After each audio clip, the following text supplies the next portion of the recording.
नमस्कार सभी को, मैं doctor Neha, practising doctor at Bharat homeopathy. आज की इस वीडियो में हम बात करेंगे पैरालिसिस का पेशेंट अपनी डाइट में क्या लिक्विड सूप्स या लिक्विड जूसेस ले सकता है। जब भी हम लिक्विड डाइट के बारे में बात करते हैं तो मन में दो प्रश्न सबसे पहले आते हैं। पहला कि कौन कौन से ऑप्शंस हैं, दूसरा कि लिक्विड डाइट लेने की ज़रूरत ही क्या है। किसी भी बीमारी में जब हम रिकवरी की बात करते हैं तो ये बहुत इम्पॉर्टेंट होता है कि पेशेंट अपनी रिकवरी के किस स्टेज पर है। तो पेशेंट को जब पैरालिसिस हुआ है और बिल्कुल इनिशियल स्टेजेस में है तब लिक्विड डाइट की अहमियत होती है। कई बार क्या होता है, पेशेंट हमारे पास आता है, बेड रिटन होता है और पेशेंट की फैमिली मेम्बर्स हमारे साथ कंसल्ट करने आते हैं और पेशेंट के नाक के रास्ते एक ट्यूब डली होती है जिसको हम राइल्स ट्यूब कहते हैं और डॉक्टर ने कहा होता है कि सारा जो भी खाना देना है इंजेक्शन में भर के राइल्स ट्यूब के रास्ते आपको देना है। नाक के रास्ते वो ट्यूब आपके गले तक जाती है और फाइनली पेट तक चली जाती है, तो सारा खाना ऐसे आपके पेट तक जाता है।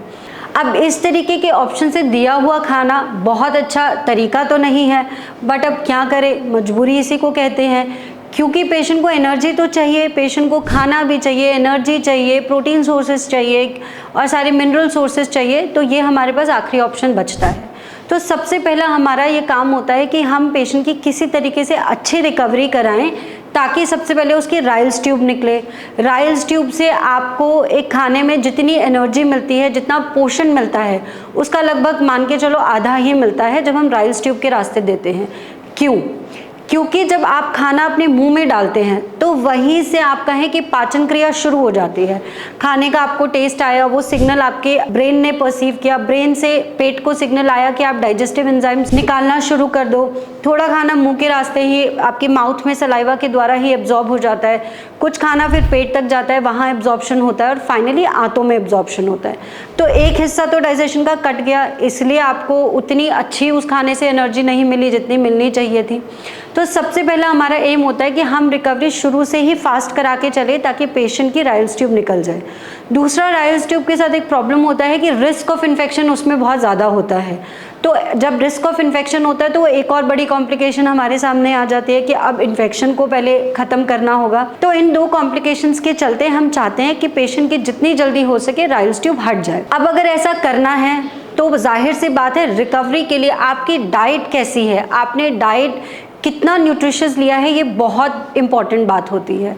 तो इसी बात को ध्यान में रखते हुए हम कुछ लिक्विड ऑप्शंस की बात करेंगे। सबसे पहला और सबसे अच्छा ऑप्शन और सबसे सेफ ऑप्शन पैरालिसिस के पेशेंट के लिए होता है मूंग दाल। मूंग दाल में आप थोड़ी सी सब्जियां भी डाल सकते हैं और उसका अच्छे से सूप बना के, जब सब्जियों का सारा एक्सट्रैक्ट पानी में आ जाएगा तो आप उसको पानी फॉर्म में दे सकते हैं। पेशेंट जैसे जैसे अपनी रिकवरी की आगे स्टेज में जाएगा और वो थोड़ा थोड़ा स्पून से खाना लेना शुरू कर देगा, तो आप उसी मूंग दाल को ग्राइंड कर दीजिए और थोड़ा थिक फॉर्म में देना शुरू कर दीजिए। तो पहले हफ्ते 2 हफ्ते, पहला हफ्ता शुरू करो कि आपने मूंग दाल का पानी ही दिया, दूसरे हफ्ते में आ जाओ कि आपने मूंग दाल को ग्राइंड करके चम्मच से देना शुरू कर दिया। अब इसी तरीके से आप वेजिटेबल सूप दे सकते हो। सारी वेजिटेबल्स, उसमें कोशिश करना है टोमेटो नहीं डालना है, टमाटर ना डालिए, अच्छी सब्जियां डालो।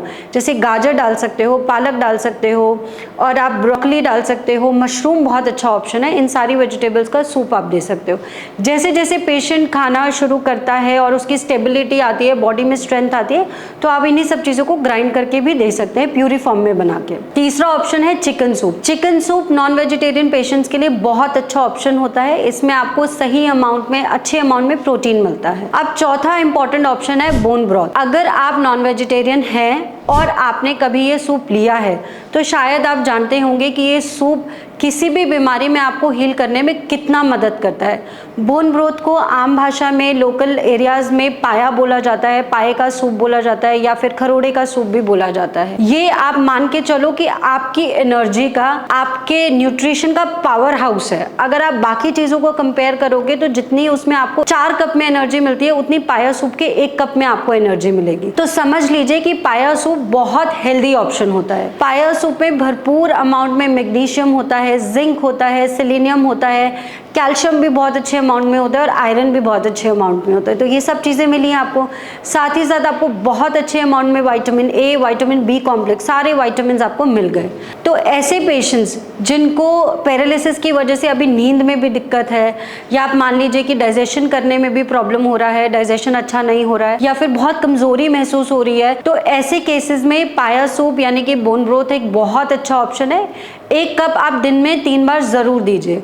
इसका रिजल्ट बहुत अच्छा है। बाकी चीज़ों के कंपैरिजन में आप ये मान के चलो कि 3 गुना तेज़ी से रिकवरी करता है। अब एक और ऑप्शन है पेशेंट्स के लिए, ऐसे पेशेंट्स जिनको फिजियोथेरेपिस्ट हेल्प कर रहा है, कोशिश कर रहा है एक्सरसाइज कराने की, लेकिन ऐसे पेशेंट्स को दर्द बहुत हो रहा है, किसी भी मूवमेंट करने में पेशेंट बहुत उसको प्रॉब्लम हो रहा है। ऐसे केसेस में पाइनएप्पल जूस भी दे सकते हो। 1 और 2 अ डे आराम से दीजिए। पाइनएप्पल में एक एंजाइम होता है जिससे आपका पेन धीरे धीरे कम होने लगता है, तो ये भी एक बहुत अच्छा ऑप्शन है।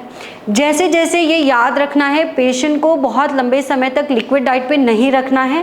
पेशेंट जैसे जैसे अपराइट यानी कि बैठना शुरू कर रहा है, 30 डिग्री 60 डिग्री का अपर बॉडी का एंगल बन रहा है, वैसे वैसे उसको धीरे धीरे सॉलिड्स डाइट पे शिफ्ट करना है।